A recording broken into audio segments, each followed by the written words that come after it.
Chief justice کا عہدہ سنبھالنے کے بعد فل کورٹ اجلاس طلب کیا تھا آج جسٹس یحییٰ افریدی صاحب نے، اور اس اجلاس کا اعلامیہ جو ہے وہ اب جاری کر دیا گیا ہے۔ تو پروگرام کا آغاز اسی سے کرتے ہیں۔ شامی صاحب، سر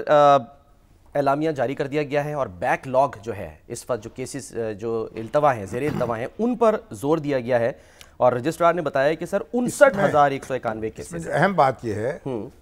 تمام جج صاحبان شریک ہوئے ہیں۔ جسٹس منصور علی شاہ ہاں جی عمرے کی ادائیگی کے سلسلے میں سعودی عرب میں ہیں، لیکن انہوں نے وہاں سے ویڈیو لنک کے ذریعے شرکت کی ہے۔ یہ بڑی اہم بات ہے، آپ سے کہہ رہے ہیں۔ اور اس میں پھر اس بات پہ غور ہوا ہے کہ کتنے مقدمات زیر التوا ہیں اور ان کا کس طریقے سے ان کی سماعت ہو، اور رجسٹرار نے بتایا 59,191 مقدمے جو ہیں وہ زیر التوا ہیں۔ اب یہ اس میں فیصلہ ہوا ہے کہ جو جسٹس منصور علی شاہ صاحب کا یعنی ایک ان کا سسٹم ہے کیس مینجمنٹ سسٹم، جی ہاں، جو انہوں نے نافذ کیا تھا، اس کو مزید نافذ کیا جائے 1 مہینے کے لیے، اور ان مقدمات کو جلد سے جلد فیصلہ کرنے کی کوشش کی جائے۔ صحیح۔ اب یہ جو ہمارے یہاں فل کورٹ ہے نا، اب اسی پہ بڑا ہنگامہ ہو گیا۔ اچھا، فل کورٹ بلائی جائے نہ بلائی جائے، اور ایک زمانے میں تو جو جج ہوتے تھے سپریم کورٹ کے وہ فریکوینٹلی ملتے تھے، دیکھیں نا اب بھی دیکھیں ٹی بریک پر اس پر ان کی ملاقات ہونی چاہیے، اب بھی ہوتی ہوگی میرا خیال ہے، لیکن آہستہ آہستہ چیزیں بہت تبدیل ہو گئیں۔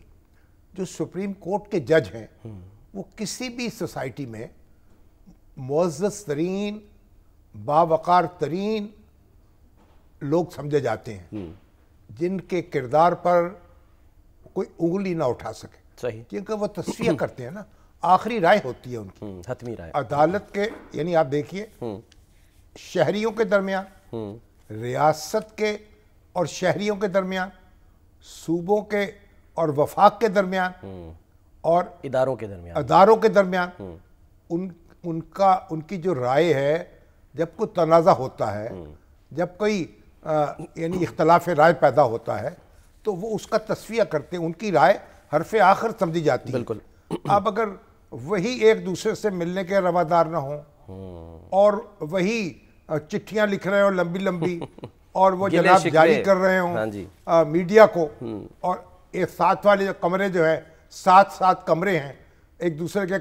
کمرے میں نہ جا سکے، تو یہ بڑی ایک افسوسناک صورتحال پیدا ہوئی۔ اور جسٹس عمر عطیہ بندیال صاحب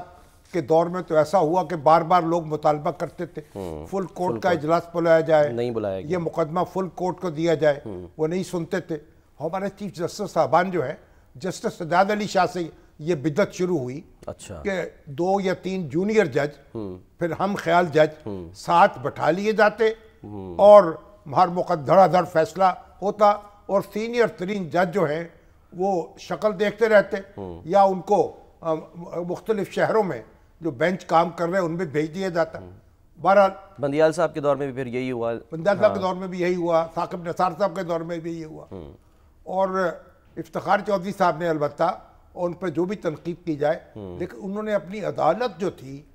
اس کو متحد رکھا تھا، یعنی عدالت میں ایسا نہیں تھا کوئی تفریق ہو یا پھوٹ پڑی ہوئی ہو۔